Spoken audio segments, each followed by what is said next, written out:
Very good evening. Welcome to the home of cricket for the barest of margins dinner. My name is Dave Fulton, formerly of Kent County Cricket Club and now of Sky Sports. It is a pleasure and a privilege, and I mean that. We are 500 strong here in the Nursery Pavilion. A pleasure and a privilege to be your host as we relive one of the great games of cricket. July the 14th, 2019. The greatest finish to the greatest game on the greatest stage here at the home of Cricket Lords. And tonight we get to relive it through three men who were very much at the heart of all the extraordinary events that happened just a few hundred yards from here. So with no further ado, let's welcome them to the room, starting with a man who's played 105 tests, 173 one-day internationals, 93 T20 internationals, one of the game's great batters, who averages a shade under 55 in tests and 50 in ODIs. He was player of the tournament in 2019, admired and respected across the world for his affability, his sense of self-deprecation, and the class and dignity which he and his team carried themselves after that World Cup defeat. Fascinating to get his and the Black Caps' perspective of that extraordinary match. Would you put your hands together for Kane Williamson?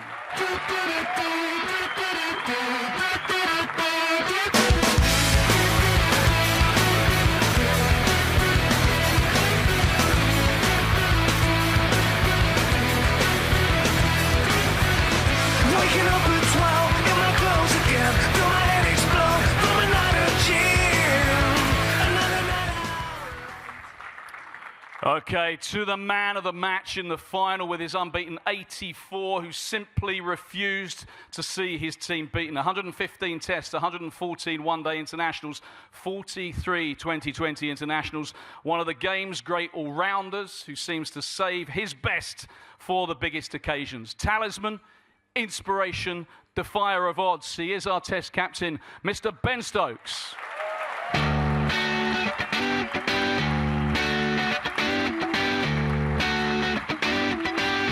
Oh, place your hands on my home. Run your fingers through my soul. Okay, to a man who's played 16 tests, 248 one-day internationals, 115 T20 internationals, the leader who transformed England's mindset, their style of play, and ultimately their fortunes. Tactically astute, man manager extraordinaire, the only England captain to have lifted a global 50-over trophy, Mr. Eoin Morgan.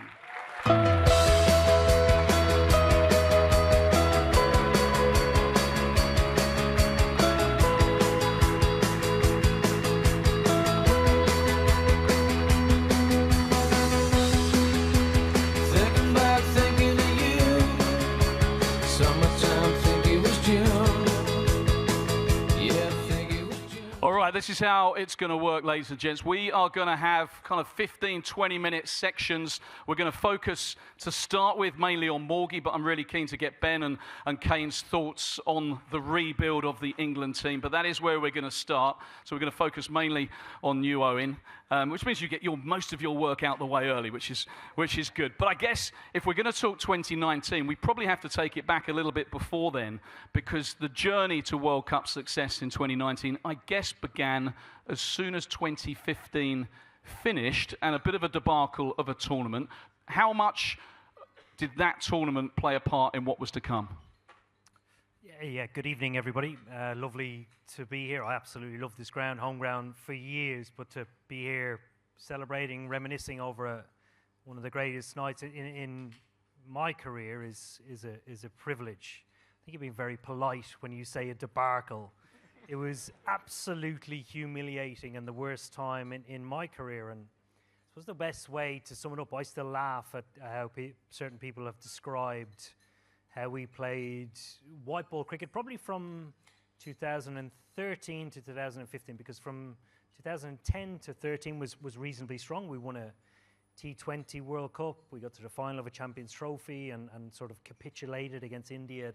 Edgbaston, but we were there or thereabouts. But there was a massive shift change from 13 to 15 in the landscape of the game. And for some reason, we just didn't really adapt and grow during that period, and ultimately we fell behind because we didn't look to get better and adapt with any trends that were changing. And my favourite way to describe it is to my friends who are mainly based in Ireland who go, how bad was it? I'm like, well, can you imagine on the eve of a World Cup, an England national selector getting rid of one of the greatest players as captain we've ever had, and the only person he calls to captain was the Irish fella in the team? Can you imagine how bad that? He goes, "Oh Jesus, no, I don't want to cover that." You know, that things must have been pretty bad. But we were going into the World Cup with a poor record, again lagging behind the template that we were playing. We won one game in that World Cup, and it was the last group stage game we played against Afghanistan. And on the way, that was the highlight. Yeah. That was the absolute highlight. I think you're doing yourself a disservice. I think you might have put Scotland away as well, but I could be wrong. Sorry, I did. I think Scotland and Afghanistan were your two wins. But you did pretty quickly change things up, because as soon as that tournament was done, Stokesy came back. Halesey was still there. Jason Roy was suddenly selected. You went on a very different path. How did all that come about? Yeah, the whole of that 2015 World Cup became the cornerstone of what we didn't want to be. And I was thinking about it on the way here tonight. Actually, Kane has been there from start to finish. We'll get to him. In that World Cup in Wellington, they absolutely humiliated us. We got bowled out for 123. They chased it in 12 overs. And the game finished early. We had lunch early, had to go back out for the run chase. It was a disgrace. Anyway, we move on. Post that World Cup, I was very lucky. I was kept on as captain, but like I said, that was the cornerstone of what we didn't want to be. The template for the style and best in the world at that time was Australia, New Zealand, South Africa, and Sri Lanka. India were there or thereabouts, but Sri Lanka were well ahead of the game. So trying to implement that meant, trying to gain trust in taking on risk, particularly with the bat. So your average score in a 50-over game dramatically changed from 320 to 350. So sitting in selection meetings for me was important. Having a say was important, particularly on the style of player. For the last 150 years, an English cricketer has always had a default mode when things have gone bad about talking about technique. How'd you get out? Oh, my technique let me down. Well, hold on. You said to me 20 minutes ago that the game at the highest level was played 80% in the mind and 20% physically. So, sorry, tell me about your technique. So we wanted to eliminate that completely, focus on applying pressure on opposition at every opportunity. And we had to make some tough decisions at the start. We left out players that people have probably forgotten about now. Sir James Anderson, Stuart Broad, Ian Bell. There were tough decisions. There was a complete line in the sand, and there was a wholehearted determination to build towards 2019. And initially that decision came with the appointment of Sir Andrew Strauss as director of cricket. He then appointed me, or continued with me as captain. We appointed Trevor Bayliss as coach.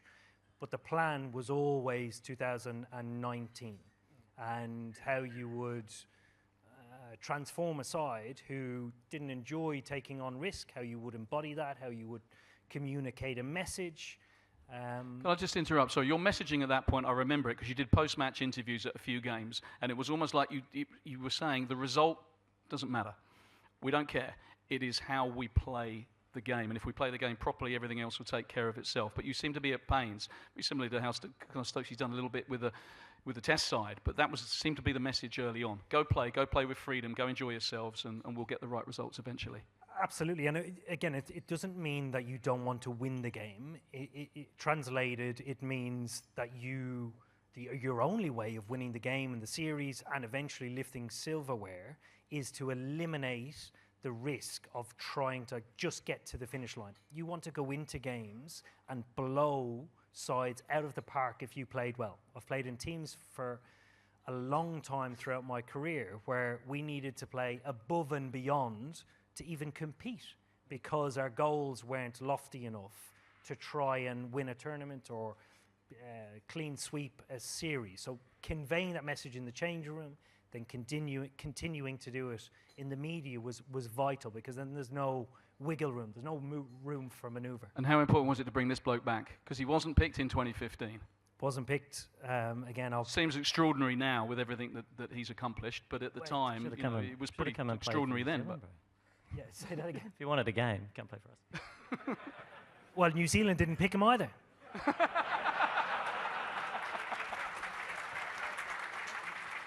Williamson's been itching to get that in. I'm the Englishman, the only Englishman up on stage apparently, but we had. That was my joke, by the way. We had archery here in 2012. We've been clay pigeon shooting off the hip all afternoon. He couldn't wait to fire the first shot. It's good to have you here, Kane. Yeah, it's good to be. Stokesy, go on, give it. Kane will have his chance.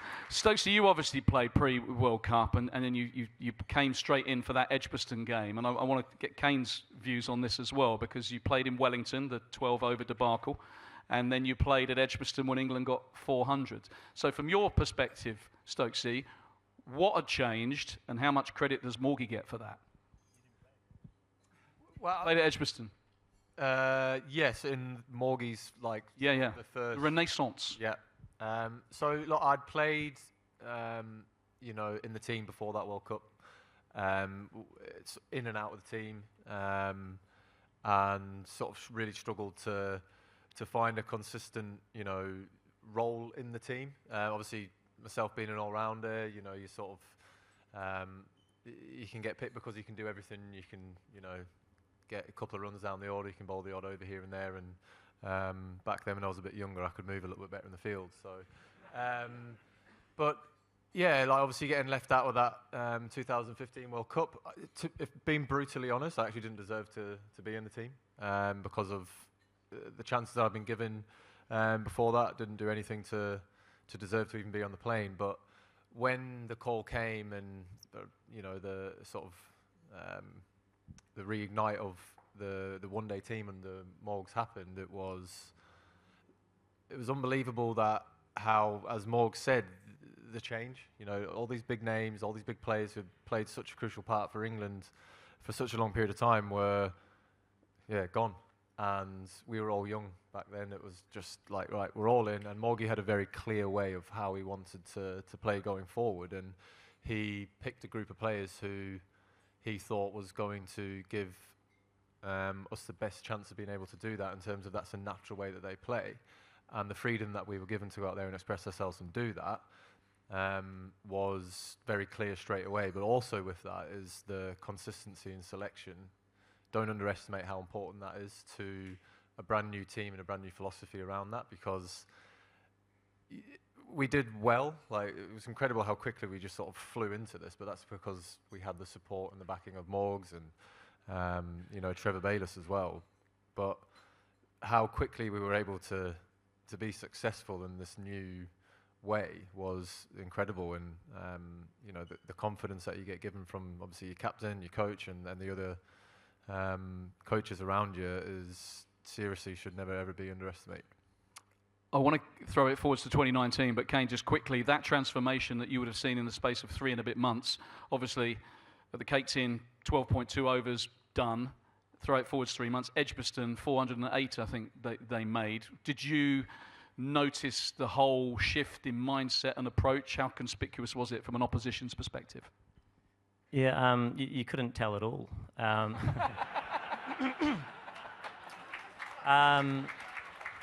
Yeah, I mean, obviously the match in Wellington, which we were quite pleased about at the time, but now we know that we may have contributed to their recent change. I'm a little bit disappointed, but you go through those experiences and to what's good and what's bad. It really allowed them to forge ahead without any confusion and create the sort of environment and style of play that they wanted to be recognised for, an identity, I guess, and they've done it extremely well, and I know we'll talk a lot about it, and it reminds me a lot of our own evolution, to be honest, and our own journey from from how that started, and I won't go into that for too long either, because I understand the crowd that's here. But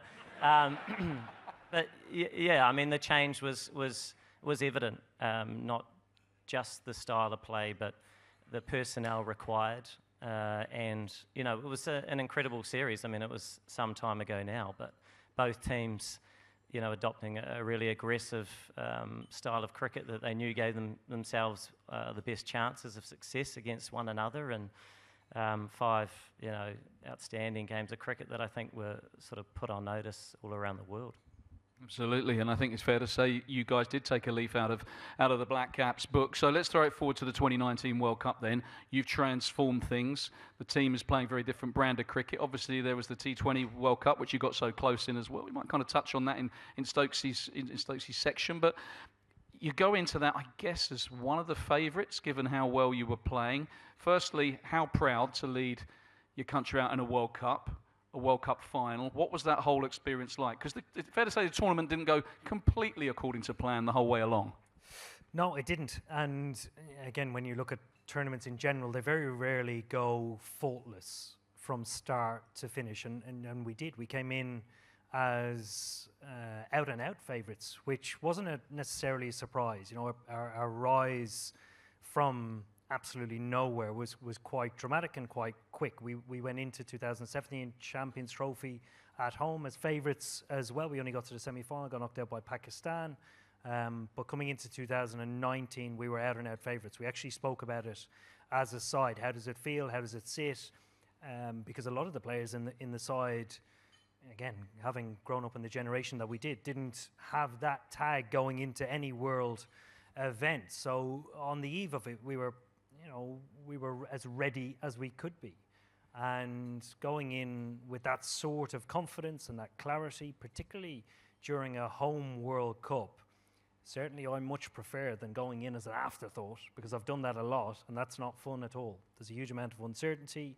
You see careers get ruined, people chucked by the wayside, and 2015 was humiliating. So there was an element of comfort going into 2019. But then when you lose to Sri Lanka and Pakistan and Australia, of course, famously here, it starts to get a little bit twitchy. What was the messaging at that point?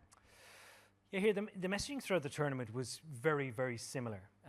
Sri Lanka beat us on a bit of a sluggish wicket at Headingley, and beat us, I want to say, by 3 or 2. You were there at the end with Woody.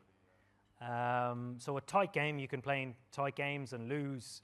And we'd not really played the style of cricket that had been so successful for us in that game. Simply, the wicket didn't allow it. But when we played on wickets like that in years gone by, we would just try and over-dominate. So you would convince the opposition that the wicket was good enough to therefore throw them off their line and length and allow us to play our natural game.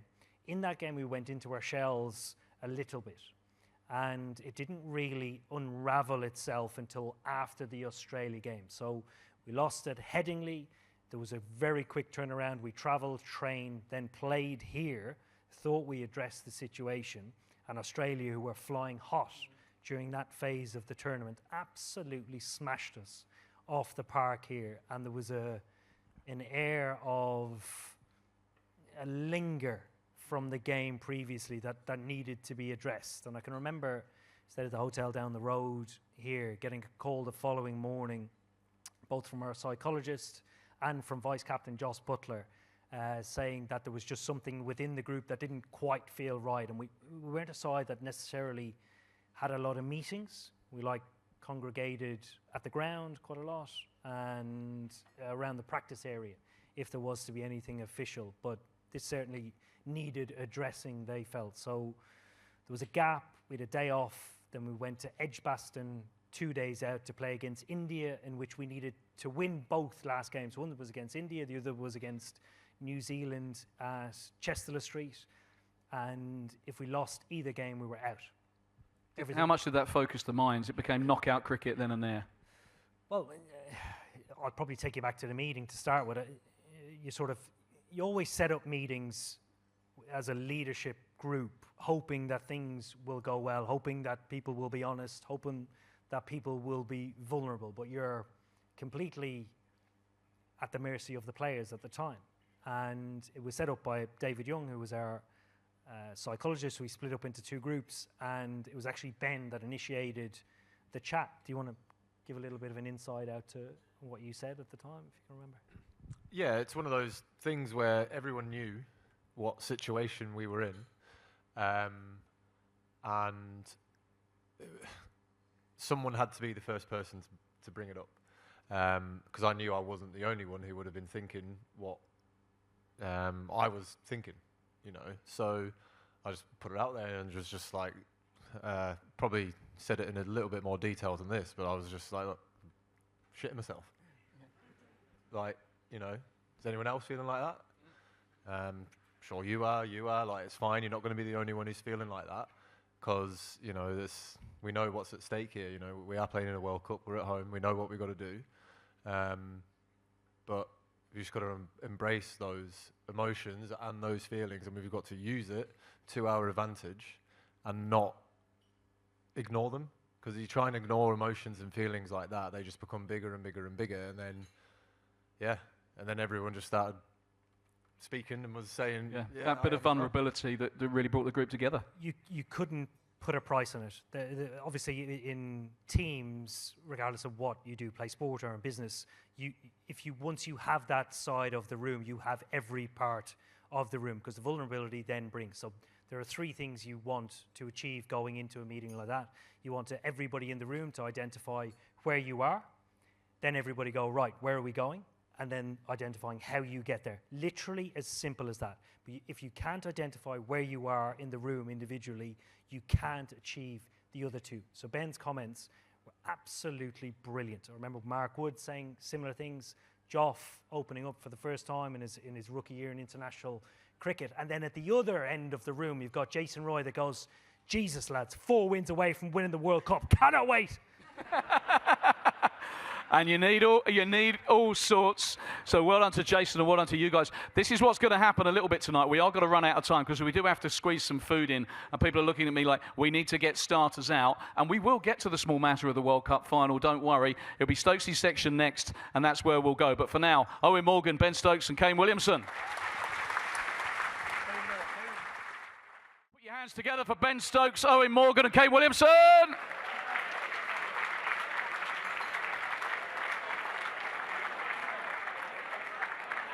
Morgie, jump on that one. We're going to move Stokesy down.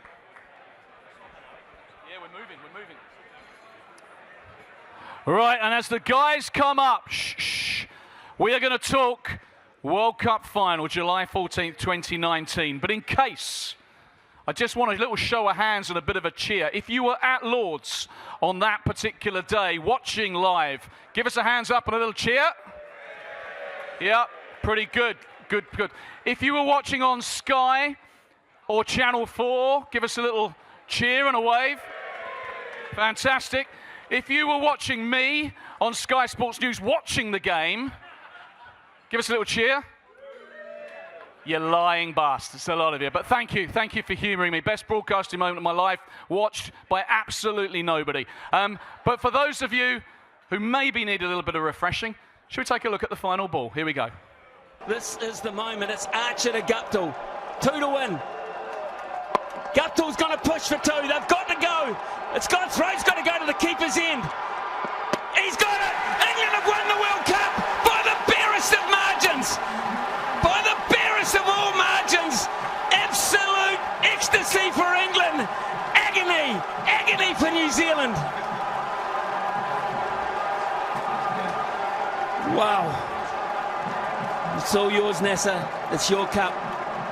Unbelievable. You've got to feel for New Zealand. Look at them. You just cannot believe it, but England have deserved it. It came down to one bit of fielding after 7 weeks. Could he get back for 2? Could the throw come in? It did. Could Butler get it back to the stumps on time? New Zealand might have lost the game. We'll leave it there, guys. We'll leave it there because time is of the essence. We might just see this bit. We'll lift it later. We'll lift the cup later.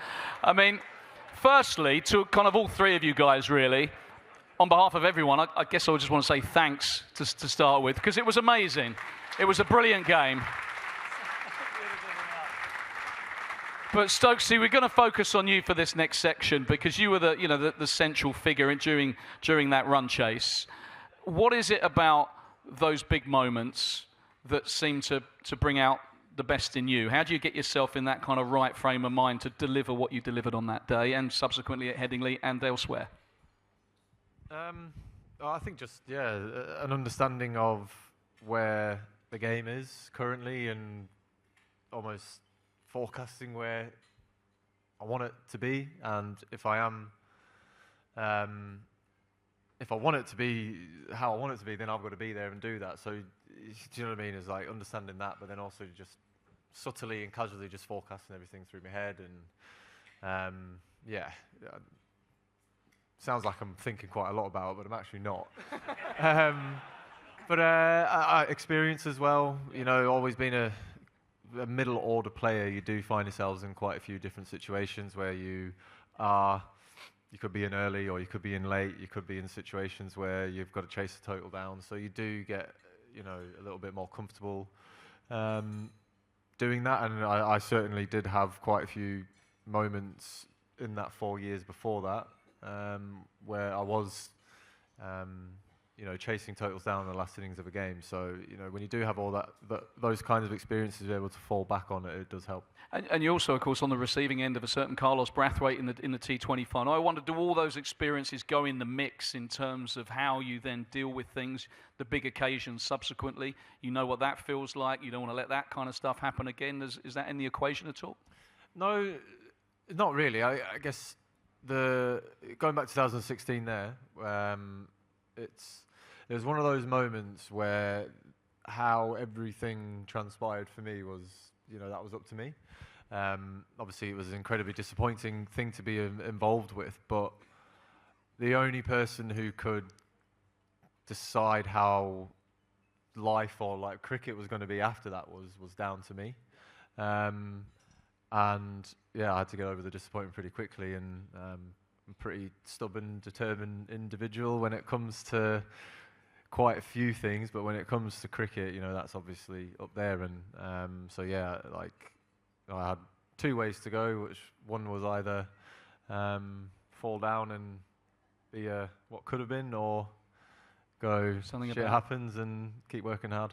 And did you sense at the beginning of this tournament, or heading into this tournament, that this was your time? You were very much at the peak of your powers. 2019 was an incredible year for you. I mean, it started against South Africa at the Oval with that unbelievable catch.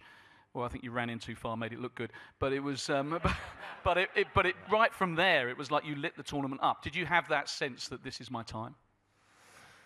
No, not particularly. I mean, I guess it's easy to say that when you look back on how 2019 went for, English cricket and maybe as myself as well. But it wasn't just that 2019. You got to think about everything that was done before that. 2019 was a 4-year almost plan, and Morgie had his plans as captain and everyone else involved in terms of the leadership and the hierarchy and all this kind of stuff. We had such an influence on us lifting the trophy that day. But the more and more we were together as a team, the closer and closer we got to the World Cup, the more responsibility individuals put on their own shoulders to do stuff, that wasn't cricket skill specific.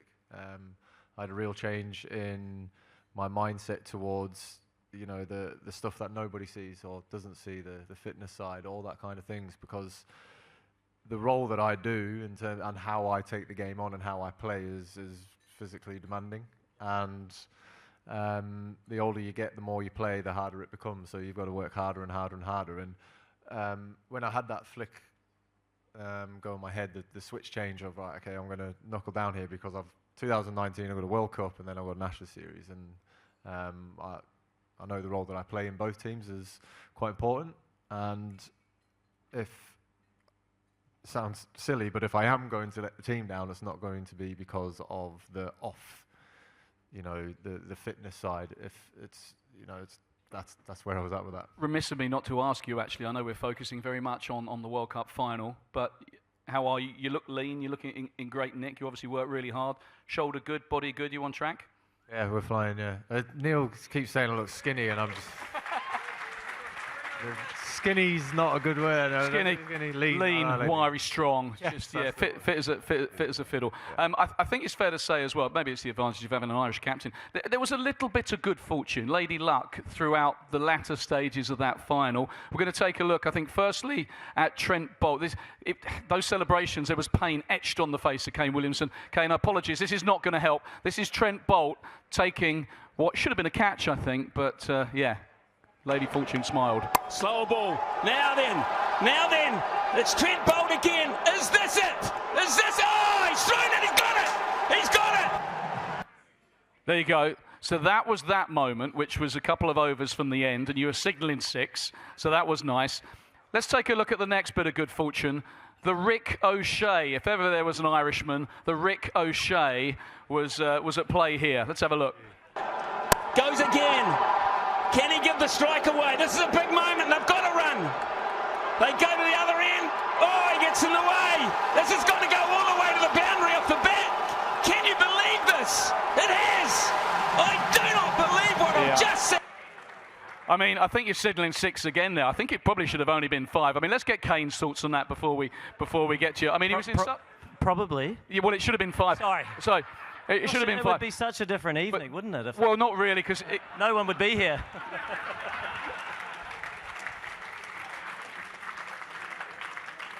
I'm going to counter that. We'll get to your section. That full bunger that he bunted for 1 and could have been 2. He would have just hit out the park and won it comfortably. But we wouldn't have had the super over, and that was not what Destiny said. But he was in such good nick, he even middled that one.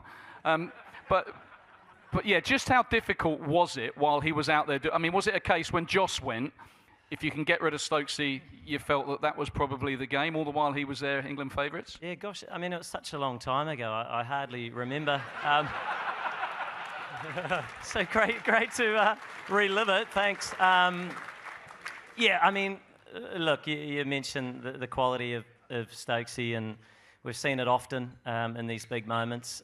Joss as well, you know, still to this day one of the premier, you know, white ball cricketers in the world. So seeing the back of them would have been nice, wouldn't it? And we had our opportunities, and you know, it's tough. You look at these small moments, you know, in a game, and these things happen. Well, I say that things happen outside of your control often.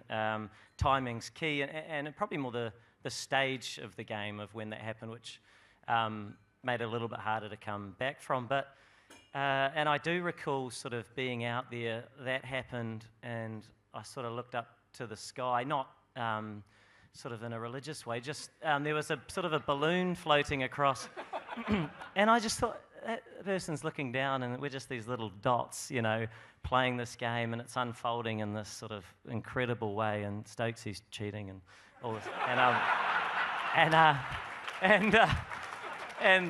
you know, and it was just kind of, sort of a bit spiritual. Like it was like this thing. No, genuinely, it was like this. You cannot script this. You as much as we tried, you couldn't sort of set this thing up. It was kind of happening. Genuinely, that's what it felt like. And when that happened, and the game was clearly going to get to the pointy end, and there was going to be, well, I guess there was a result, wasn't there? But it was interesting. Things were going to unfold, and it would be decided. It was a matter of focusing on your tasks, sort of standing up, doing your role to the best of your ability for everybody, and kind of seeing where it goes. And that was an interesting part, wasn't it? Yeah. That end point. So it was.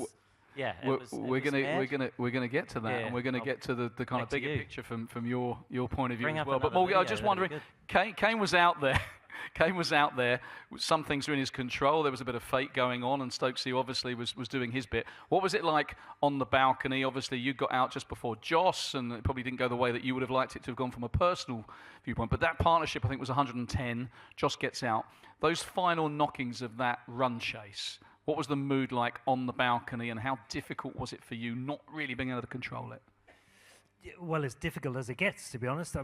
I'm somebody that likes being in control the majority of the time, whether it's contributing something on the field, making decisions, just anything at all. And I quite like staying engaged in the game as well. So, the scoreboard never lies. So you always ask questions of the scoreboard as to, right, what do the team need right now? And I remember sitting beside Liam Plunkett on the balcony for the majority of the run chase and just saying, we need a partnership.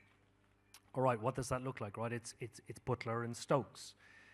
Once they get going, all right, momentum is now shift. What do we need from the scoreboard, right? Them to continue, right? One to be there at the end. The further you go into the game, that was my way of dealing with it. And again, it took me years to develop this. A bit like Stokes, you spent my whole life in the middle order, so you want to stay in the moment as long as you can. So for me, yeah, as stressful as it gets, because you've no control over anything that happens. And almost when we went out for the Super Over, it was a little bit of relief that, we were still in the game and you're back in control. You have cards that you can play, you're still in the game, and you can see a way of winning where you can contribute. Okay. We get to the Super Over. That's section 4. Don't want to ruin it. For those who don't know the outcome, by the way, probably this is a spoiler alert. England got up. We're going to have a look at the last ball. Interestingly, I think the scores were level. I think New Zealand and England both had 39 after 10 overs, after which the only time England were level with New Zealand in terms of over comparison was after the last ball when 241 matched up with 241. Let's have a look at that last ball, because I think it gives a fascinating insight into that kind of computer brain that Ben Stokes has. This is the last ball. England need 2 to win. Cricket, 48 games, 1 ball. Here's Bolt. They're going to push. Are we in for a Super Over? They've got to go quick. They've got to go quick. Out. I'm sure he's out. We're going to a Super Over. We are going to go to a Super Over, which is where we're going to go next. But I want to ask you about that. I mean, why Woody had all his gear on and not his sprinting shoes on, I do not know, because he was never going to face. But, and I've seen you talk about this before, you could have tried to whack it out the ground. And I thought it was fascinating why you didn't go for that option. Just tell people why. I wish my school teachers were here, because I've never had my brain being compared to a computer before. So thank you very much, folks. That's that's probably the best thing that's going to come out tonight. Huh? Thanks, mate. Yeah. So honestly, Morgs has asked me before. I asked you straight away. Yeah. Why didn't you hit it out the park? It was a filthy full bunger. Why didn't you hit that onto St John's Wood High Street? Honestly. And He had a lot of respect for the bowler, obviously. It was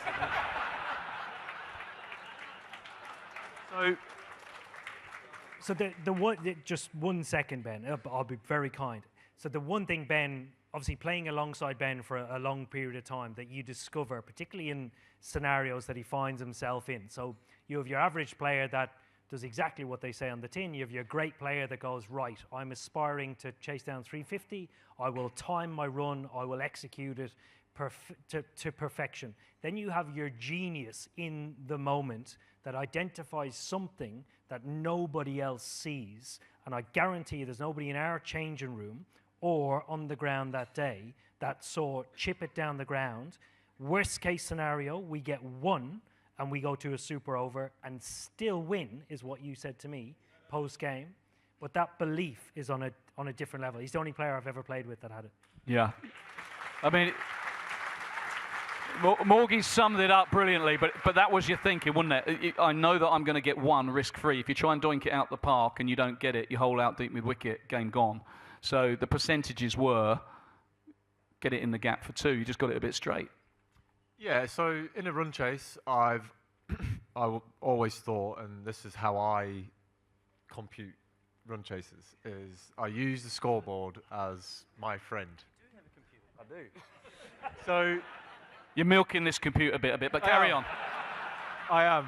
I'm always, whenever I feel like the game feels like it's got a bit of pressure on it towards myself because I'm the one in there or we're in the run chase, all I do is I just look up at the scoreboard and it just massively simplifies where we are actually in the game, you know, because in a run chase, especially one-day cricket, you feel like you're going to be hitting boundaries, you might be dried up with that because the team's bowled well, or you're just not able to find it. Pretty much like that whole, honestly, I felt horrendous for the most part of that innings out there, but again, using the scoreboard consistently for me really helps me in a run chase, and we were never far behind that game. And it was about taking it as deep as I possibly could, and knowing that if I was there at the end, then we were going to have a better chance of winning the game than me not being there. Joss came out and was playing incredibly well from ball one, so give him the strike. He does what he does. And then we'll see where we go. I hope we put a partnership. He gets out. Okay, we've got to start again. Where we at? We're still massively favourites for this game. But yeah, getting down to that crucial bit. 2 off 1, honestly, it took me back to a game where Bangladesh absolutely fucked it up against India in a T20 World Cup, was it, I think? Where they started celebrating like 4 balls before because they hit a boundary. They end up losing the game because a couple of them wanted to be the hero and be the person who hit the 6 or the 4 out of the ground. They end up skying them in the air. 3 of them get caught. They lose the game. So it was down to that point where I knew this is what I have to do. This is what I'm going to do. There's a massive gap there. I have to get this incredibly wrong skill-wise to not hit this into the gap. And unfortunately, I got it way too straight. I hit it straight to the man, but I knew that I could definitely get 1. And if I hit it where I wanted to, we'll get 2 and we'll win the World Cup. But I thought I'd purposely hit it straight to cause more chaos of the game and just cause... We didn't want to. We wanted the super over. You wanted the super over. We all know that computer brain went, let's win it in a super over. It'd be more fun. And in 6 years' time, we'll be talking about it. It's getting out of hand. The Mankad, was that ever discussed? Because Woody was always going to get a bit of a flyer, and yet, you know, I would have been if I would have been my bowler. Would he just maybe just hover there so he doesn't get off to a flyer? But not the Black Caps. It's not the way you play, Kane. No. No. Mankad. No. No. Have you been Mankad before? No one's tried it. No. One of my biggest regrets, really, but no Mankats. Well, listen, we know what happened. It went to a super over, and we will get to that super over, although next Kane Williamson is going to get his chance to put his side on the Black Cap side of everything that happened during that match and after.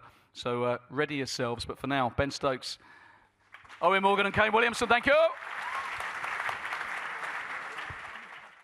Let's get the guys back up. Ben Stokes, Eoin Morgan, and next to me now, Kane Williamson. Waking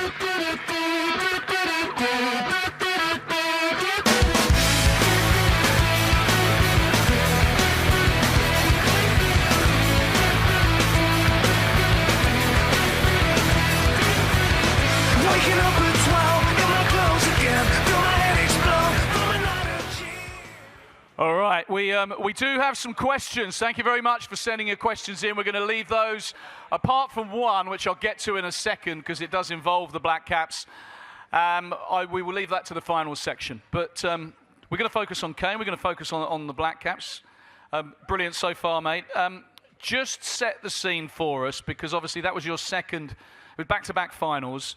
Prior to 2015, you had this kind of semi-final hoodoo that you broke on home turf, and obviously you came second to Australia at the MCG. What experiences? A few Black Caps fans. You got 2 fans in the room. Where was that? Where the Kiwis?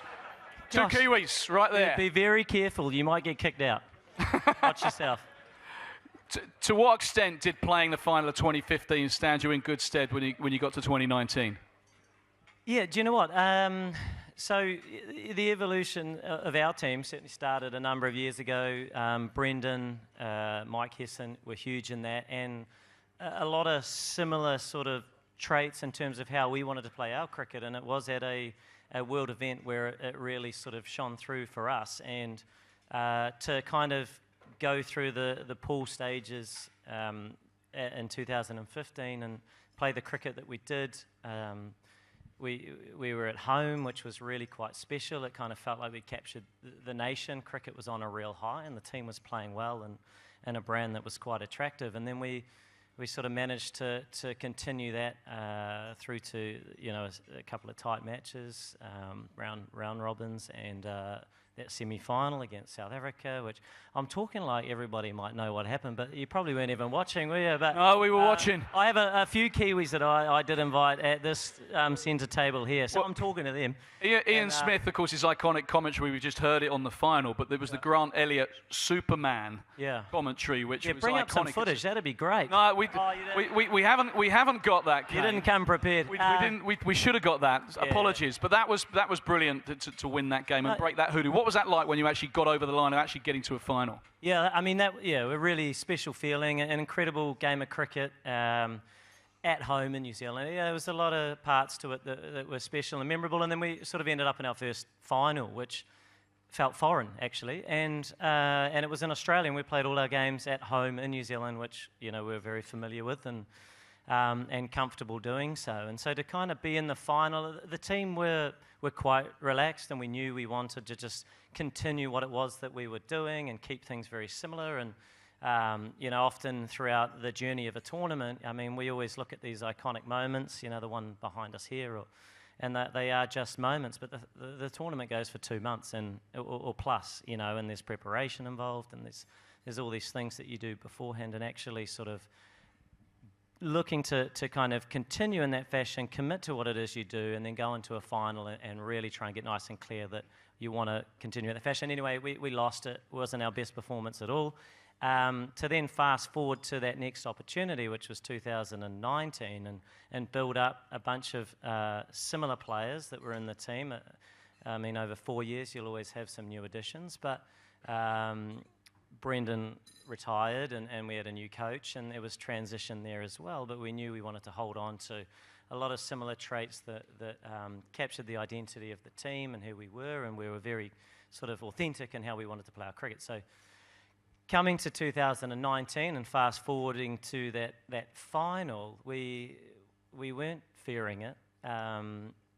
You know, we'd played a whole lot of cricket throughout. In fact, I do remember before our first game, we sort of got together as a group, and you play bilateral cricket sort of 90%, well, you know, outside of world events. So 95% of your time is bilateral cricket, and there's a sort of a feeling of you understand how it's played, you sort of know each other pretty well, and you go to a world event where it's a different game every day, and people can take a final approach to every match, and we didn't really want to do that. We wanted to focus on the 2 months. How can we sort of be a better cricket team from right now at the end point? And if that's our focus, and we keep committing to that sort of bigger picture of how we want to go about our business and the cricket that we play, then we'll end up in sort of the right place. And so come 2019, finals time, bus ride. I mean, firstly, I mean, we'll get into it, and it was emotional and all these sorts of things, but the 2019 World Cup was just such an incredible tournament. I mean, touring teams love playing in England. The bus trips, there's such great opportunities to connect with a team, and people are playing cards, and there's music, and there's all these things you remember for that 2 month period you'll never forget. And we sort of took note of that. So getting in the bus, going to the final, I think it was even rain affected at the start, and it was a delayed start, and we were quite conscious of, okay, the boys that played cards, they'll be there, they'll be playing cards, and it was very familiar, and there wasn't that fear. And I do think 2015 was helpful for that, walking into that experience that we hadn't had before, and we're going to take it on and really commit to what it is we do as a team, and know that we'll be proud of that at the end of it, regardless of the result. Yeah, we'll get to the way you kind of dealt with the aftermath of that result, because I think you guys took an awful lot of credit yourself as well, and rightly so, the magnanimous way you kind of carried yourselves. But just before we get to that, how proud to be leading your team out in a World Cup final at the home of cricket. Did you allow that to sink in at all?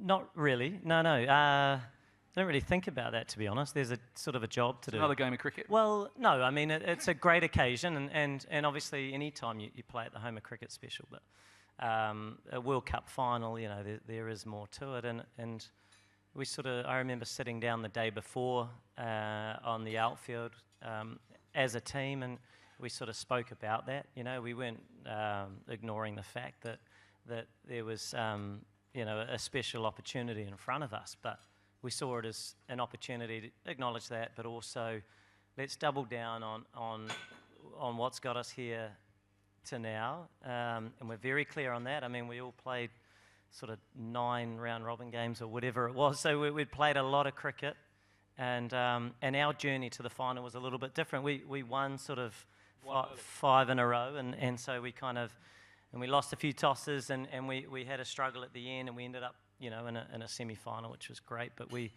still remained very clear and about what it was we were looking to do, how we wanted to play our cricket, and it kind of contradicted the season that, or the English summer that we saw before the World Cup, where it was 400, played 350, played, you know, high scoring games, and the expectation going into it, and I think a lot of teams would have selected sides with that in mind, and actually it was quite different, and the ICC take over the management of the grounds, and the pitches were actually quite fiddly, and I mean, there were only a couple of games, I think, or a handful that were 300 plus, let alone, you know. Well, let's talk about the surface out there then, because it would have fiddly for England against Australia. I think that pitch did a little bit in the group stage.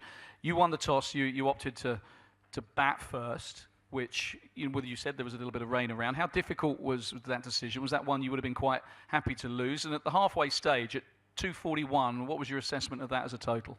Yeah, no, batting first at Lord's certainly proved to be valuable in the World Cup. I mean, we did come across some used wickets which would lean towards that decision, but we were comfortable with that idea and the context of a final.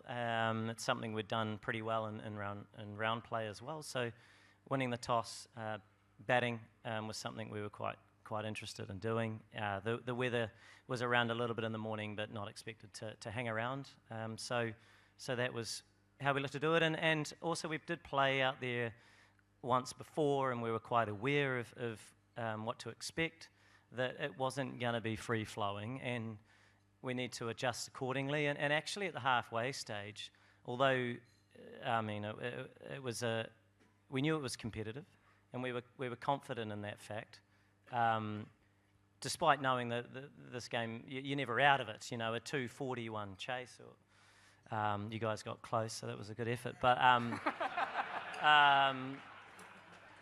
you are never out of it, and obviously Stokes' innings and his computer brain, which I've just learned about, which is, you didn't know you were coming up against the computer brain, did you? You prepare for everything. Maybe AI not the before we knew. But not the computer brain. You didn't know about that. But I mean, in a score, in a game like that, you are never out of it. And the partnership that Stokesy and Butler put together to kind of drag back momentum, you know, it sort of is one of those games. But we knew there was enough in the surface. We knew it was going to be hard to play that free-flowing cricket, and so we were certainly optimistic at the second half with the opportunities to try and put England under pressure. And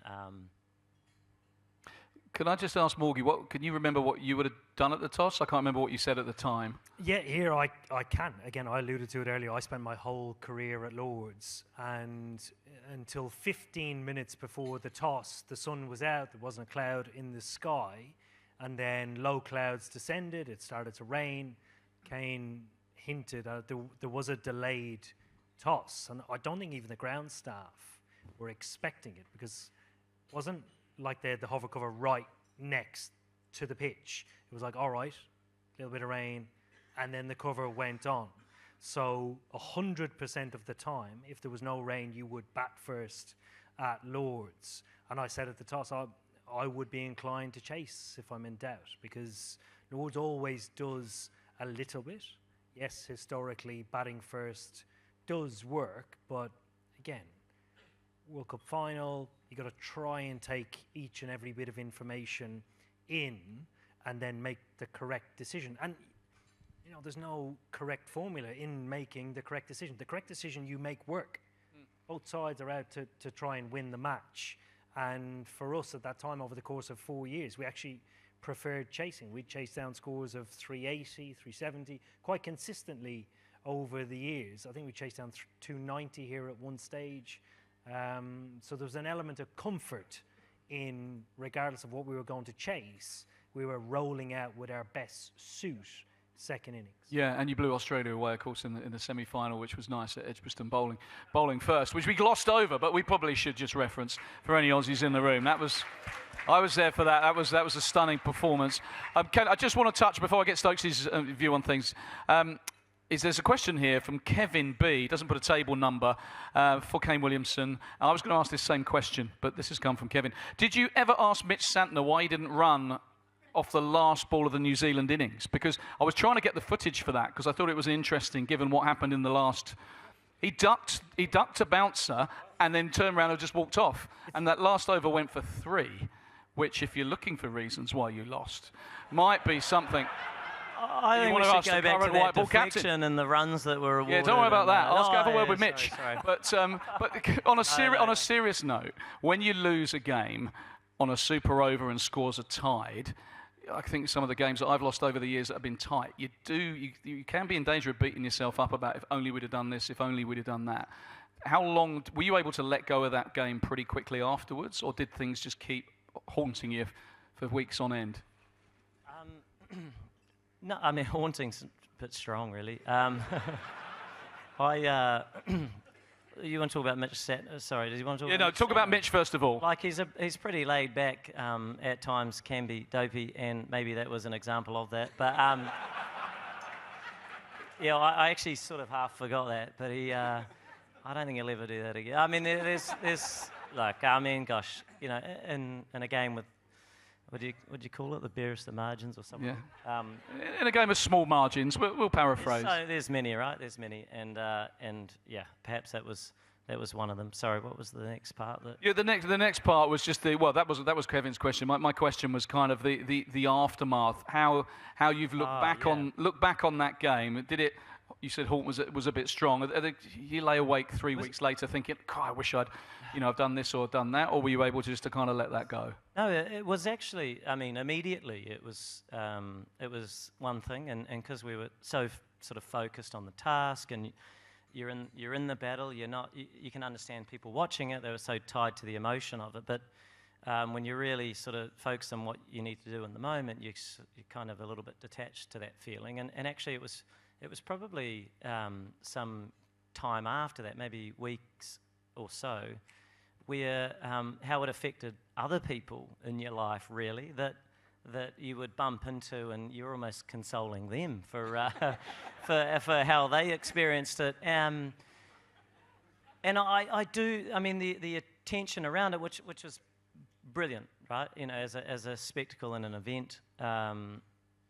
Was an amazing thing, and you sort of forgot how many people were connected to it and watched it or followed it and rode sort of that roller coaster that it was. And yeah, it was after it really where there was so much attention around it, and everywhere you turned, it was obviously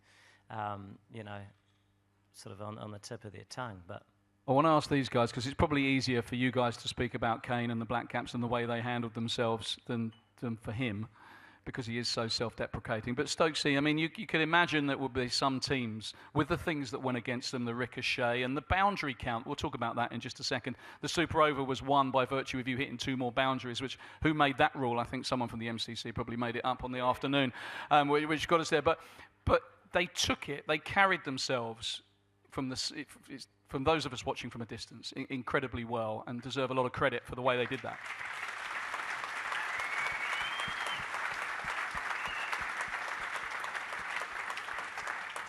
I think, look, obviously I spent 12 years of my life in New Zealand growing up there, and it's one thing that New Zealand has always been very proud of, is not only the way in which they compete in sport, but also the way in which they're humble in success. But on the flip side of that, the way in which they handle that, they're obviously going to be disappointed, but that's one thing that Kiwis are always known for, is that they play hard, but that there's always going to be that respect to their opposition, regardless of whatever may be thrown at them. But I wish I could say I can remember how they handled it, but pretty much half an hour after I had my first beer, I can't remember. some reason, one of the only things that I can really vaguely remember, and this is weird, is my daughter Libby, she would have been, how long ago was the final now? 6 years. 4. I remember walking into one of the rooms in the pavilion, and I just remember my daughter like being in Mark Wood's mum's arms, and she was feeding, like a bottle of energy, whatever it was back then, into her mouth, and then I just walked back out and went back up to the dressing room. I don't know. You didn't need to deal with that right there. Going on in here, but no, like Just one man of the match. I'll hand that over to Woody's mum. Yeah, thanks. But I've known Kane for a very, very long time, and the way in which he leads his team led the team was phenomenal. And you know, when you have someone who's got so much respect, the team is always going to conduct themselves in the way that their leader does, and that's something that Kane is. Morgan, well said, Stokesy.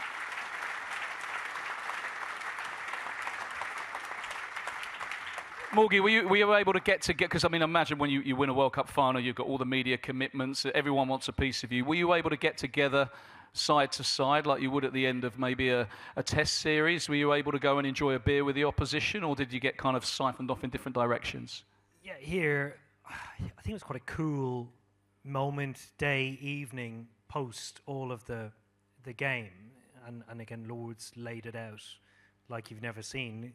Both sides, both families, all on the outfield, talking about how ridiculous the game was, all the events that unfolded, but just the overpouring of emotion on both sides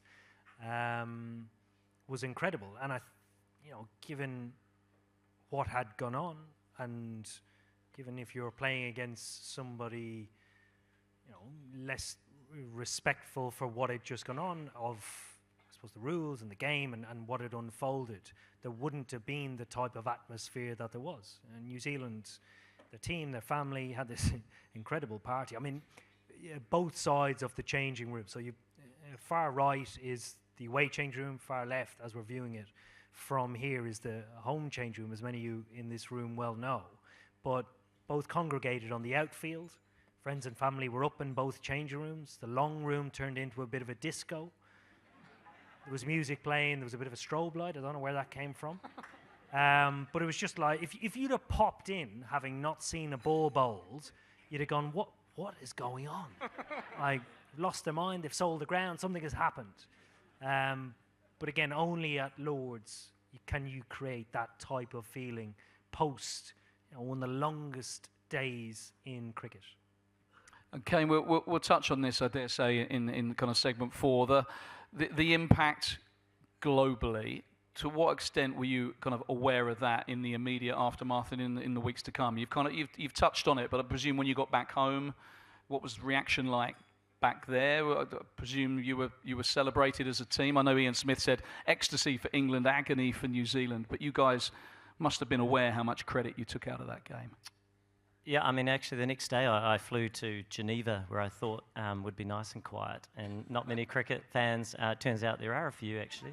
Or maybe they turned into them after that game, I'm not sure. But and that was interesting. And then I sort of tiki-toured and ended up flying home by myself, actually, which was quite nice. And it wasn't sort of till I landed, and yeah, you could sort of understand the feeling, which, when you look back, is incredible, isn't it? That's what sport can do. And I remember about a week after, well, less than a week after I got home, still a bit jet-lagged, got up early to go for a coffee and bumped into Trent Boult and early in the morning and asked how he was going. And there's that obvious feeling of so close, World Cups, etc., the want to win, blah, blah, blah.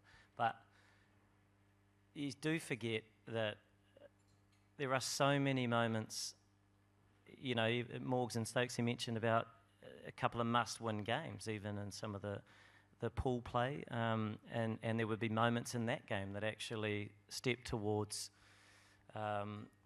this one. And as a team, we had such an incredible time on and off the field. We were very firm in our ideas of how we wanted to go about our business, and then to end up in that moment.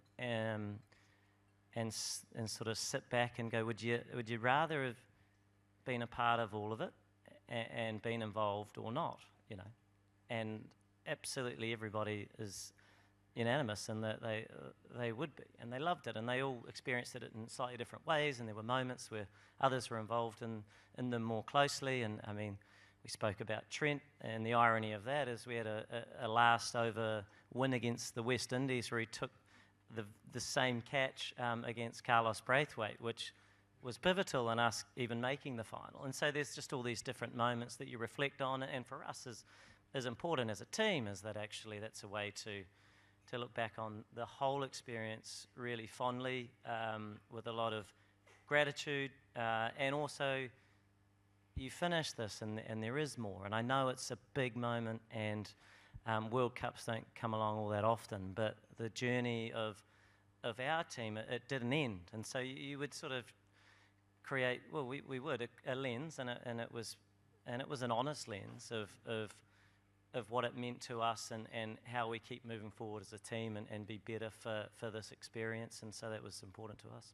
And I guess the fact you were able to look at it in that way would have stood you in good stead when you then get round to the World Test Championship final, which is one that you did get up and you did win. And I know that was the kind of inaugural World Test Championship final, and it maybe did not have the legacy of a 50-over World Cup, but it was still a pretty special thing to win. And that was born a lot out of this disappointment as well.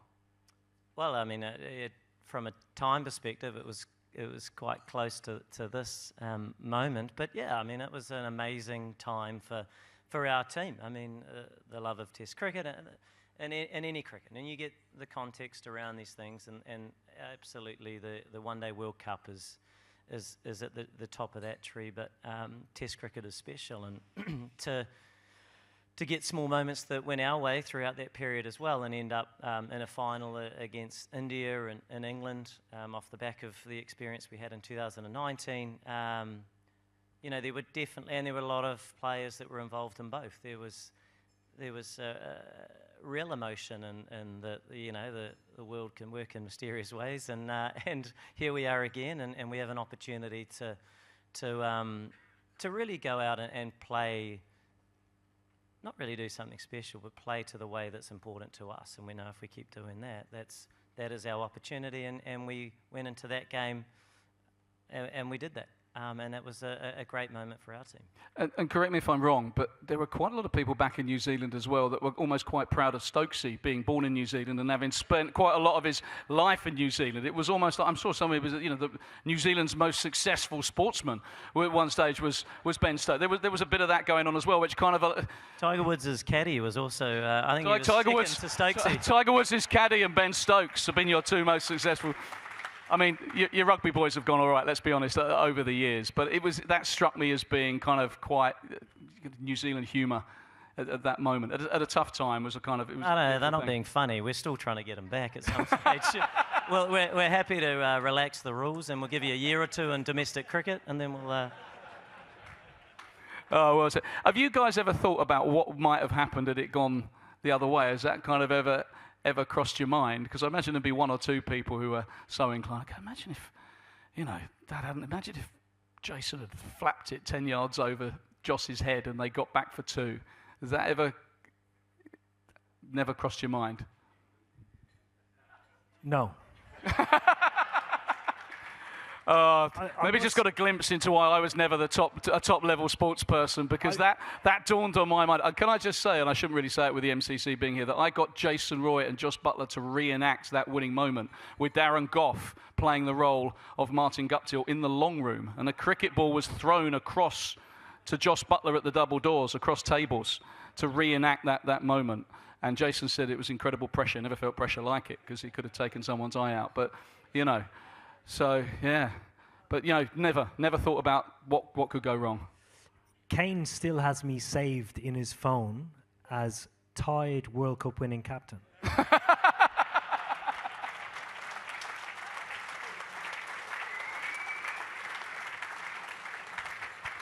Do you have me in your phone as that? I mean, I wouldn't reciprocate. I just have respect. We're going to leave it there. We are going to get to your questions in the final segment. But for now, I think you all agree, magnanimous, wonderful, self-deprecating Kane Williamson, along with Ben Stokes and Eoin Morgan. Give our guys a round of applause. We welcome them up to the stage for the final time.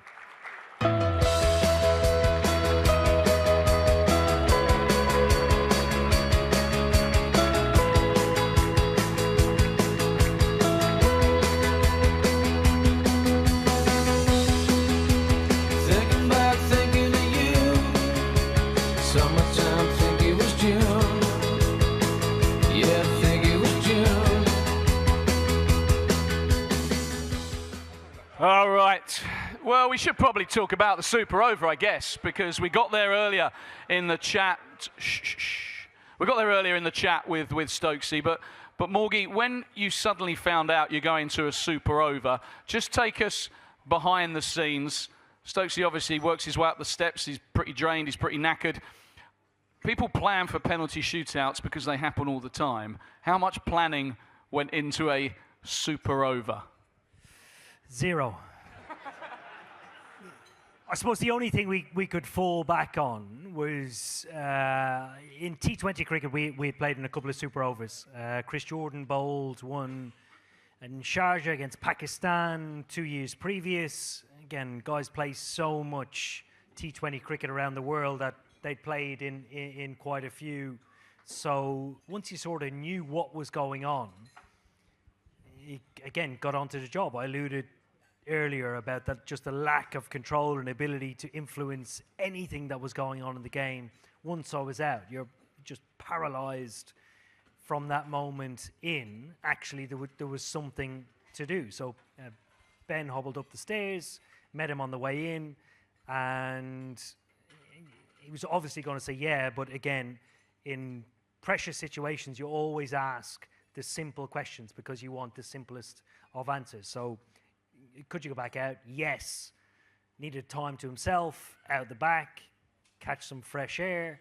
And then it was about talking to Joss about who else was going to feature, what he thought the wicket was like. Because those two guys, from our experience in batting, were the only two that found the middle of the bat. So Ben was the shoe-in. Joss was fine, open, like he's quite open with his thoughts. Was like, I need to get back out there. And then he said, let's see what end they bowl from and then go right left-handed. But his view was that I should go in, just experience to get somebody else on strike. So myself and Jason Roy padded up. And from there, the coach was sort of right beside me. We were chatting about what we would need to bowl in order to whatever defend what we would set. So bowlers needed to prepare. I'll give you Jofra's point of view. So he said he was sitting down to start with.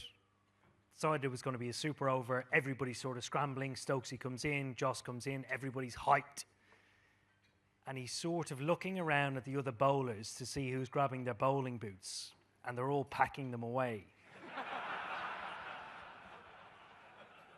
And for a young guy to sort of take that in and go, all right. So I was over with the coach, sort of half strapping on a pad. He's tapped me on the shoulder. And me and Trevor Bayliss, who was the coach at the time, agreed it was Jofra already. So again, I'll get my pads on, I'll go tell him. He tapped me on the shoulder and said, Skipper, it's me, isn't it? And I was like, yeah, it is. Which is incredible for a guy in his first year in international cricket, just to take it upon himself. And you know, all of us have played in really bad teams. In big moments in the game, a lot of people go missing. And a lot of people who you would normally trust, who you would normally say, right, they are the men that will stand up, they go missing more often than not.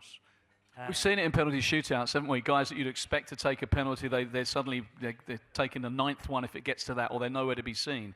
Yeah. So amazing that he was able to step up in that moment. And I guess that's what you want from a player. You want them to want the spotlight in that way. Yeah, absolutely. And again, I keep reiterating it was his first year in international cricket. I played quite a lot against Jofra for Middlesex against Sussex.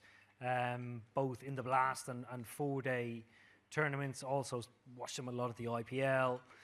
Seen him play the Big Bash. He was an absolute phenomenal cricketer.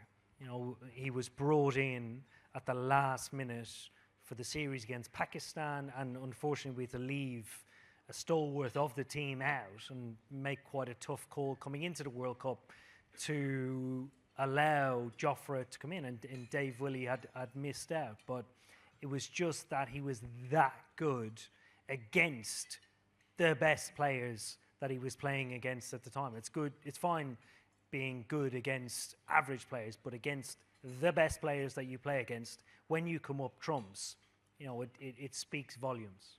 Yeah, I mean, interested what's going on behind your dressing room door as well, Kane. Obviously, we've just heard that you're coming up against Eoin Morgan, Ben Stokes, Jason Roy, Jofra Archer, so 4 homegrown English boys there. So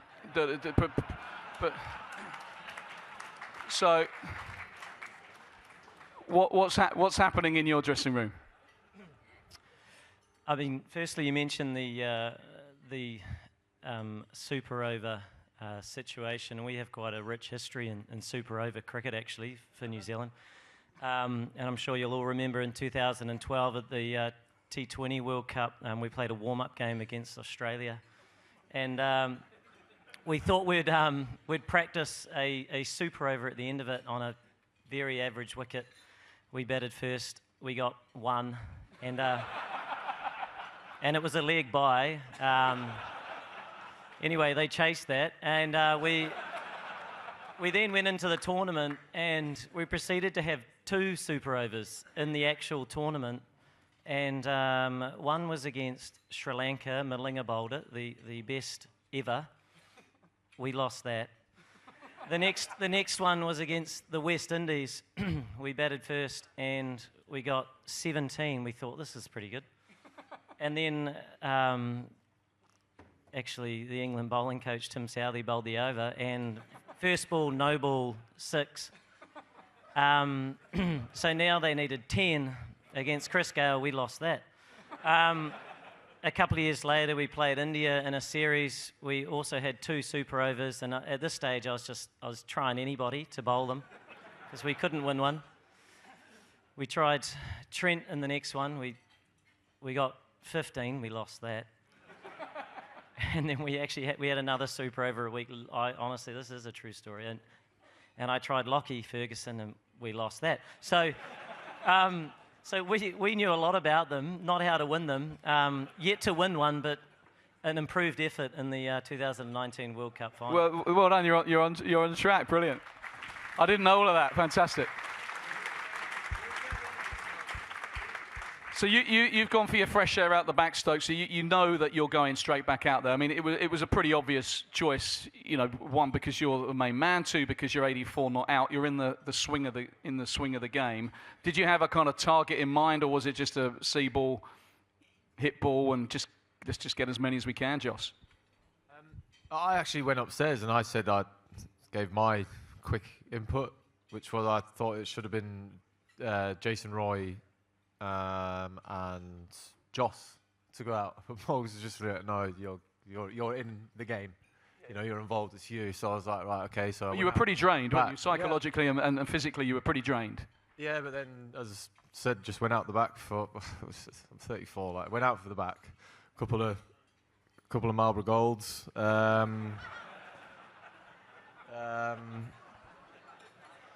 Set all the nerves. Yeah, and then. Quick shot of whiskey, came back in, and yeah, I was good to go. But no, it's the whiskey bit's a lie, by the way. The other bit's true. But no, as soon as Morgs is just like, nah, it's you. Like, again, you can imagine he's very like, no, it's you. So I was like, right, okay, get my shit together, go back out there, and then yeah, you just walk back out, and then the adrenaline hits you. The Lord's long rooms are going absolute chaos, nearly as chaotic as when the Australians walked in through there.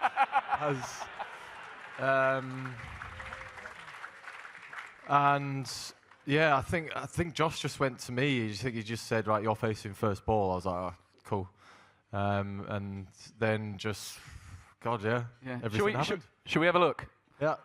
Play Super Over Part 1. outside edge, running up the hill. They can push for 3 because Butler's very quick. Stokes is out on his feet, but he'll make it.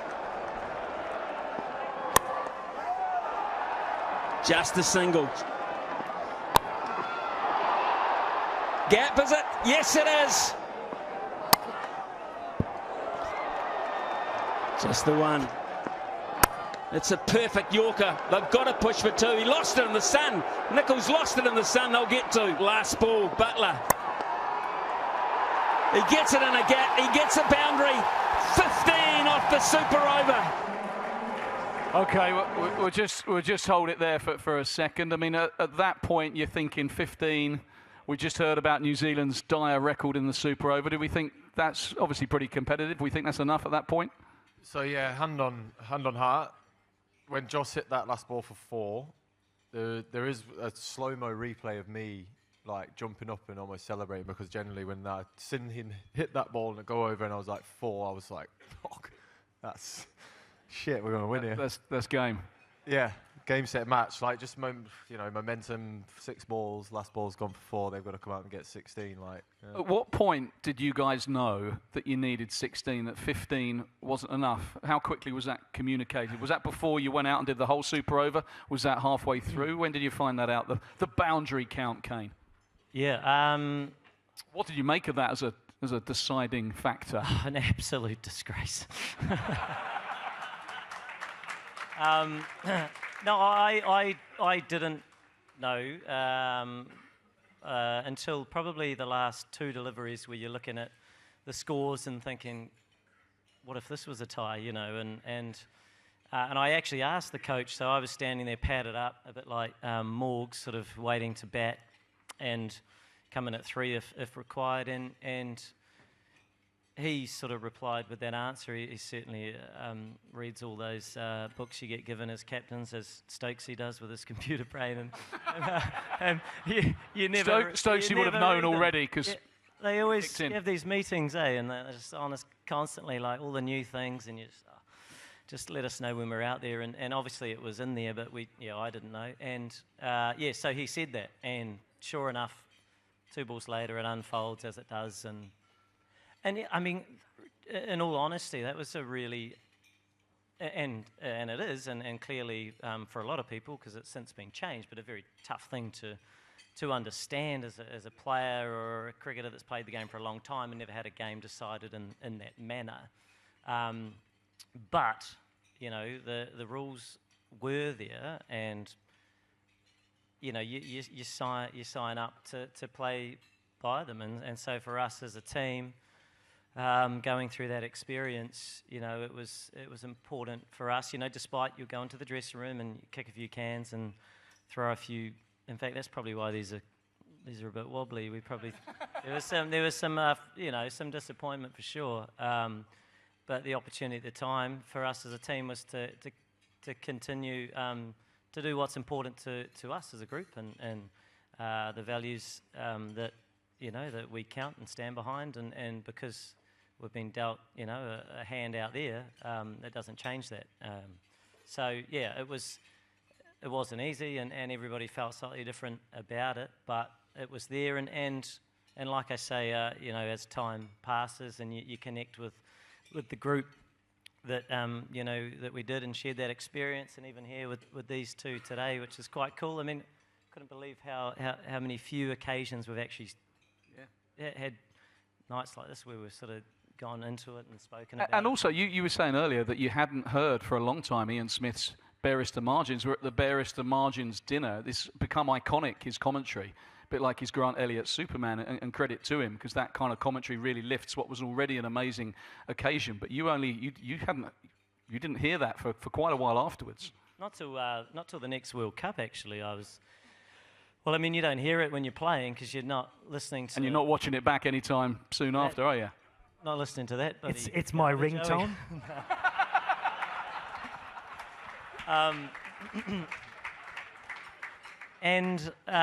So I hadn't, but I was in an interview where the person interviewing me was sort of looking into my soul and wanting to kind of extract this, a tear from the eye, and brought up the barest of margins and what it means to me, and I just was totally confused and basically gave her an explanation from the dictionary, and she just, we didn't connect at all. But but until after the fact, and obviously Ian Smith's a legend in New Zealand commentary, and he called the match. So let's we're going to see the second half of this Super Over, Morgie. Just when you have got someone like Joff, who's still pretty new to international cricket, but he's pretty much volunteered to bowl that over. Who's deciding what ball he bowls and when? Because he was going full and wide, he was going Yorker, and then he hit that pitch, which seemed like a great tactical change-up. Was that your call, his call? How does it work? Yeah, here we go through the same protocol for a younger style player. You always need a backup. So we talk about going to Stokes and asking him a simple question. Myself and Joss went to him having had a conversation already, talking about his best ball, his Yorker. That's why he's going to bowl the over, and how he will execute it. Right, what are we going to say to him? It's going to be, right, what is your best ball? And there's always a small percentage of you that thinks, right, he might go rogue here and say bouncer. So you need that reiteration of your vice captain beside you. So you go up, talk to Joff, say, right, great. What is your best ball? He goes, Yorker, brilliant. We'll set a field for your Yorker. Let's see how it starts. This is going to be an A game. It's literally going to go from defending runs to taking wickets. And those are the two options that we have to go to.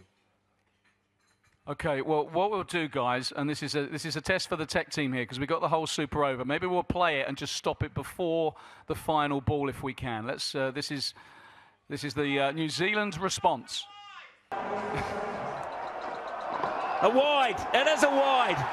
It's a freebie for New Zealand. Number one again. Perfect Yorker. They've got to get two. Guptill will get back. He's quick enough. He's got it. It's huge. It's gone. It's out of the park. Here's Archer again. Neesham gets him again. Will they go for two? Guptill says yes. A misfield. More pressure. Neesham on strike. He's hit another gap. Guptill will come back. Don't worry about that. They've gone to the wrong end. Guptill was always going to make it.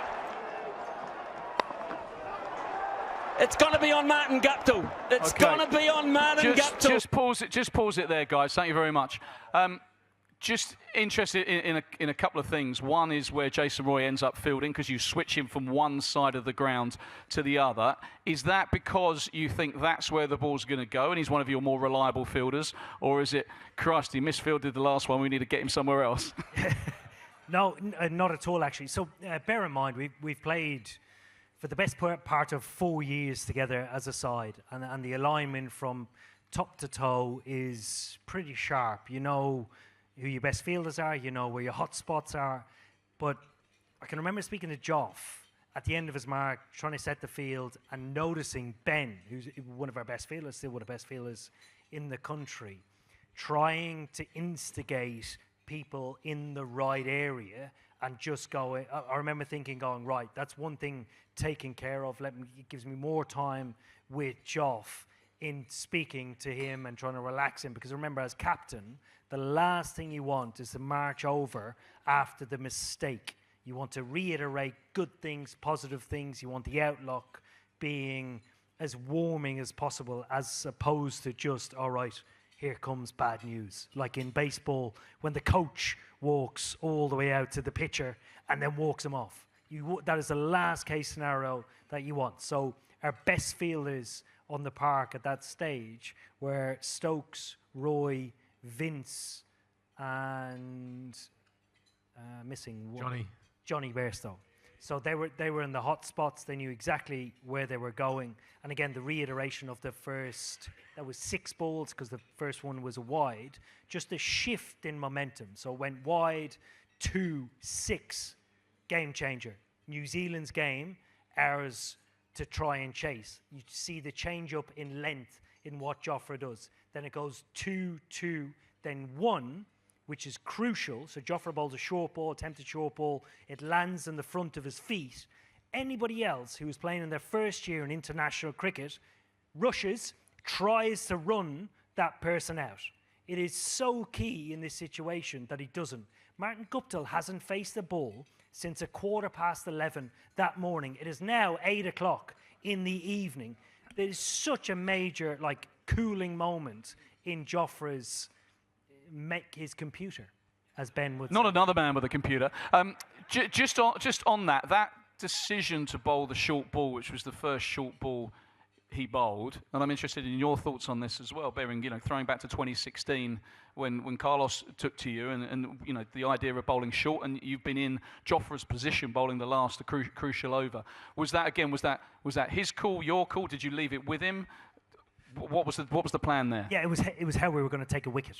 So again, Yorkers didn't give us a best chance of taking wicket, but we thought 15 was a lot to chase down. So if we could defend that score by, remember, in those scenarios as a batter, if you punch one down the ground and you're at the non-striker's end for a ball or a period of time, you can lose rhythm. So it's the best result. Either a wicket or a one is the best result. And just breaking the rhythm of Jimmy Neesham predicting that it was going to be full or even slow and full was, Jofra has a pretty sharp bouncer. It's not nice to face. Didn't quite get it up on the slow wicket, but it was still enough to get him off strike. And Stokesy, as I mentioned, you being in that situation, correct me if I'm wrong, you spoke to Joff ahead of that, having been there, and no one can empathise more than yourself with him bowling that over. Tell us how that conversation went. Yeah, like, obviously understanding the situation of where Joff, sort of how quickly everything had come to him. There was a lot of hype around Jofra for a long time before the World Cup selection. He then ends up being named as part of the squad, and rightly so, because of how good he is. And then he's bowling a super over to either win us the World Cup or... So I knew how he felt, so I just went up to him and just word for word, I think it was, whatever happens here tonight is not going to define your career.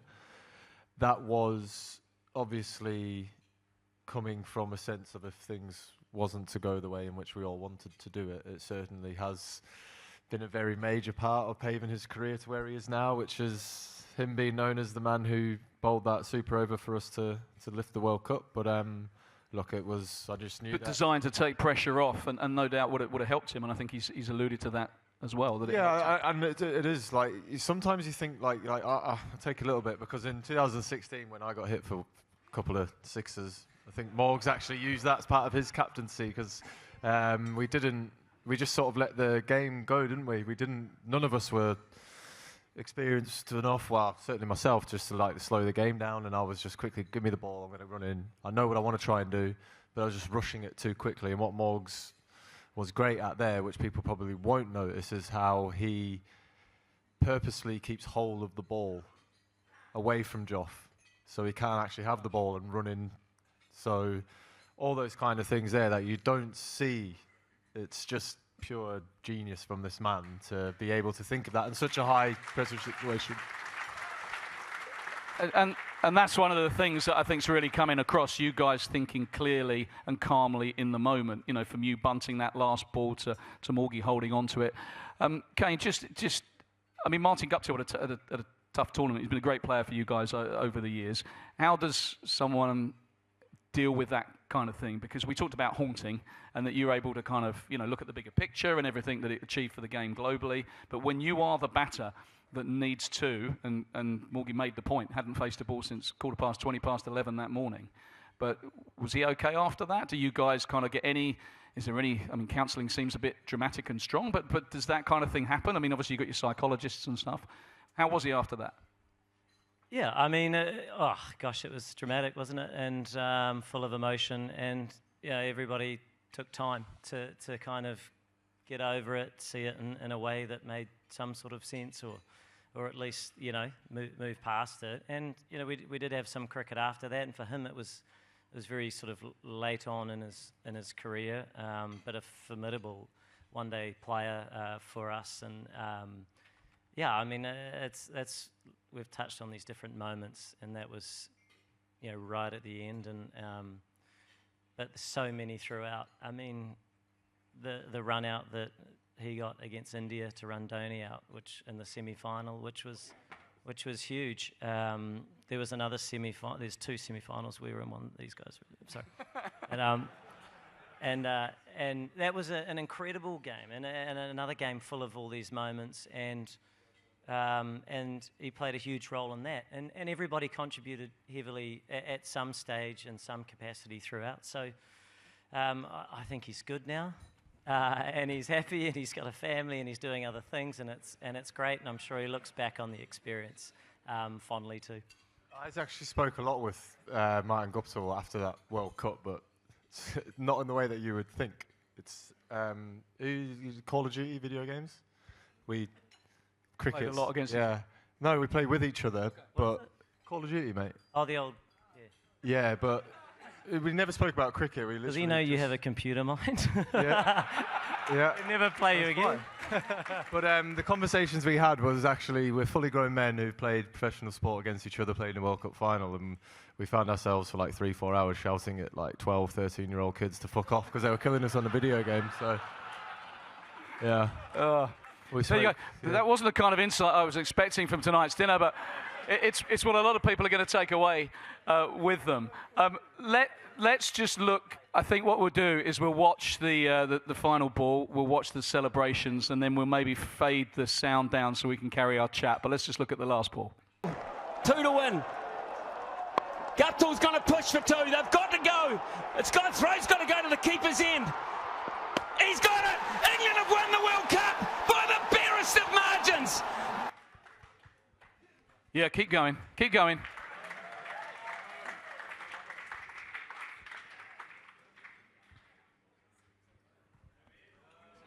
Here you go, and here we go.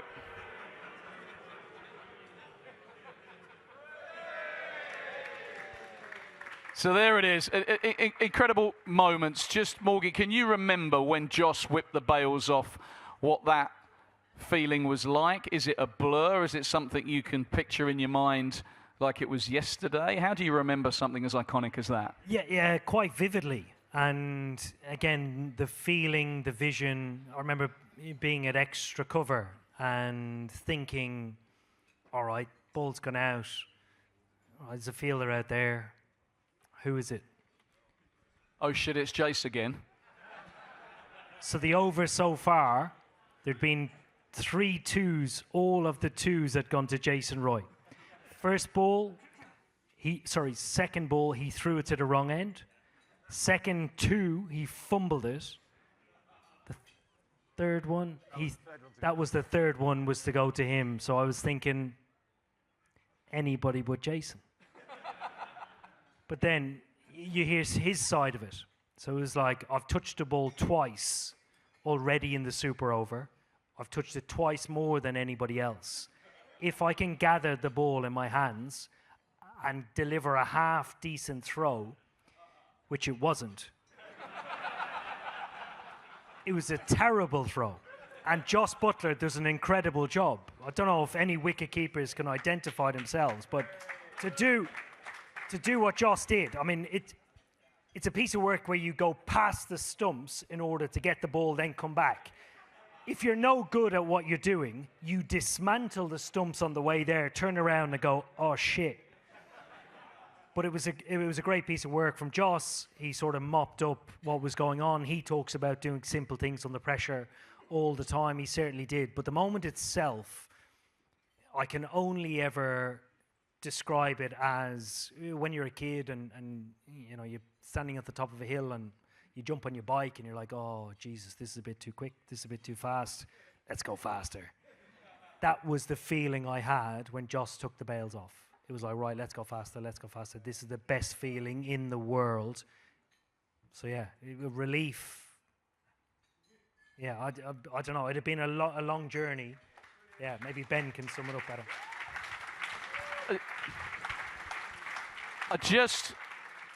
When you think of the amount of balls that you guys have thrown over the years and the fielding practice, and sometimes how difficult it can be to get yourselves up for those fielding practices, you know, they're the reasons why, I guess. And I've taken a lot of coaching sessions since, from my club side where I'm coach, and the amount of times that this is for the World Cup. This is your Jason Roy moment at practice to just remind people that actually you put the practice in for those rare moments when that comes along. How many balls would Jason have thrown? How many balls would Joss have gathered?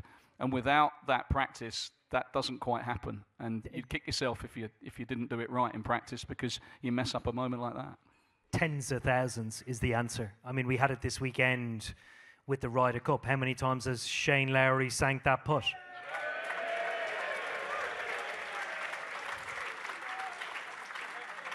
Another Irishman coming to the rescue. Your recollection, Stokesy, of that winning moment? I mean, you've been right in the middle of that fray. Do you, in that moment, go, Martin Guptill, hit the ball to me? Is that how you've got to think in that moment? I want to be the man that gets the run out. Is that how you have to think? And then when it went to Jason, what were you thinking? What was that immediate aftermath like? You don't necessarily think hit the ball to me. You think about, right, what do I need to be doing if the ball comes to me? And I knew where the situation was, so I was purposely 10, 15 yards off the rope than I was when I started. Because obviously at the start there's a lot more runs. They have to hit it over my head. Whereas... Computer. Yeah. Fuck.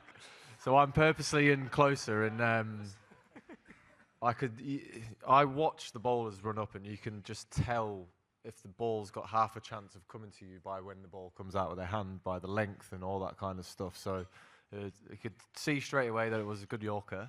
So where were you feeling? I was at long on.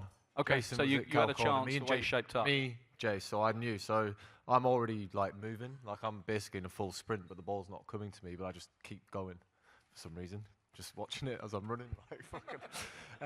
But yeah, you can just see it all unfolding in front of you in slow motion, going like, pick it up, please, please, please, please, throw it, throw it, throw it, throw it, be good, and you can just see it, and you're like, and then it just happens, and then I don't know, and you end up falling on the floor, and I do still to this day. Actually, it does hurt me a little bit is that I did miss a massive team celebration because of I got pulled to do a bit of the media on the field, because now especially now it's like we want instant reaction to get out there. So I actually missed a really big team celebration in front of the crowd, which is a little bit disappointing, but I got my own back later. I pretended to be absolutely hammered, and it got me out of going to do the main media because generally I did.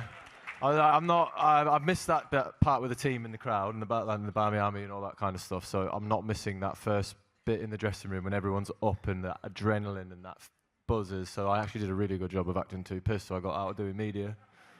But that first initial moment, it's just chaos, isn't it? No one knows what to do. You just turn into a headless chicken, really. Yeah, I mean, amazing scenes. And your reaction, I mean, obviously the camera cuts to you guys. When Ian Smith, ecstasy for England, agony for New Zealand. I mean, we've already said about your reaction to it, but in the immediate emotion, what was that like on the balcony? Yeah, I mean, it would have been good to ask that question first and then pass it over. Yeah, it's a bit of a dampener. Yeah, it's a bit of a mood killer. So, note to self. I forgot Kane was here actually as well. We got so into it there. Yeah. So Stokes, he was going, please, please, please, and we were saying, please don't, basically. And watching it unfold, great view, wasn't it, up at in the dressing room there? All pretty tense, as you could see on the footage. Everybody was glued to it. Huge moment, right? To decide it once we all realised what, if it was to tie, which on the last ball, the maths with our computer minds, it took a little bit longer, but we got there. And if we could sneak back for two, and like Morgs mentioned, we'd done it a few times in the over, and we saw what we saw, and that was a game. It was a bit of shock. It was confusion, absolute. There was disappointment. You're so close, aren't you? And then it's decided by that, which made things. So there was a lot going on amongst the group, and it was a bit quieter than the other dressing room. And it took a while for the guys to kind of get up and take note. And we sort of there wasn't a lot said, but picked themselves up and went to the disco in the long room.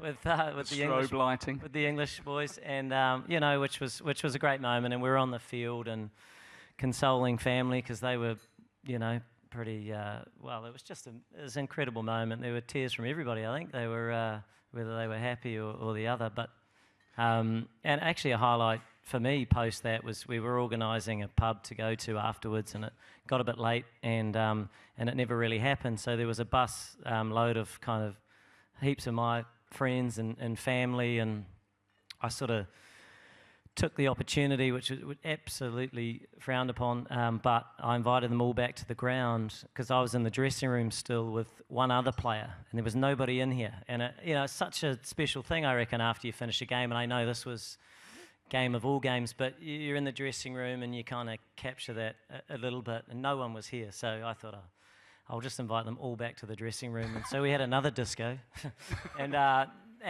all the players that came back, they walked in and they sort of looked around, who are all these people? But it was a pretty cool moment, actually, to share that experience with so many that were on the journey, you know, throughout the 2 months, that were big supporters of ours, and so they were a part of it too. Well, it was amazing. Your reaction, the way you've dealt with it, as we've said several times tonight, absolutely amazing. Credit to you and credit to your team. I mean, you obviously are still playing and still going strong, and I dare say will harbour hopes of winning a World Cup. Stokes has got some pretty important things coming around this winter. So I guess, given that we've run out of time, I know you've got the Windies coming, and they've just lost in Nepal and stuff, so hopefully you'll be able to put those away, Kane. But at 10 minutes to 11, when people have got tubes and trains and whatnot to get to, I think, Morgie, as the man who's retired, probably best for you to sum things up. In terms of when you look back on your career, I would imagine just about the coolest thing that anyone can do is to lift the World Cup, as you've just done at Lord's in front of your home fans. Yeah, happily retired, it must be said. I think if I knew how good retirement was going to be, I'd have retired a long time ago. But when I look back at my career as a whole, I think it's unfair to do, because a lot of my early stage, particularly when I played international cricket, the first 6 years, I reckon I played with the handbrake probably halfway up, and that was, I suppose I was a victim to the infrastructure. I was partially decision maker in that as well, as to fall back on the technique, and there's always a safe way to get out, and always limit yourself and what you're trying to achieve.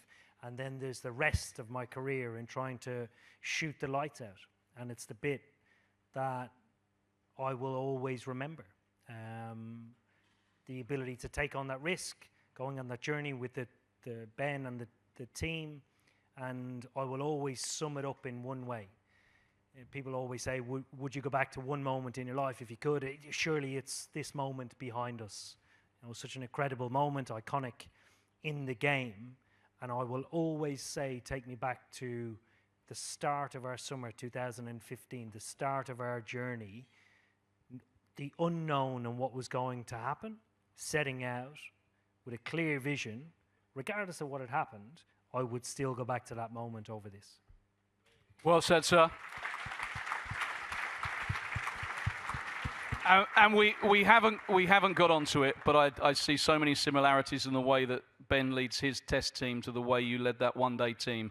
And we ask you to go shoot the lights out on Australia. We wish you all the very best with that.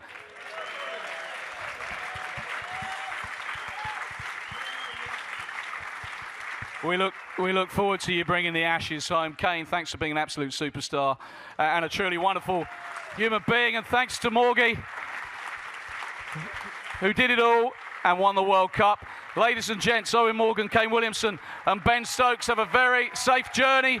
Sorry you didn't get to your questions. Very good night.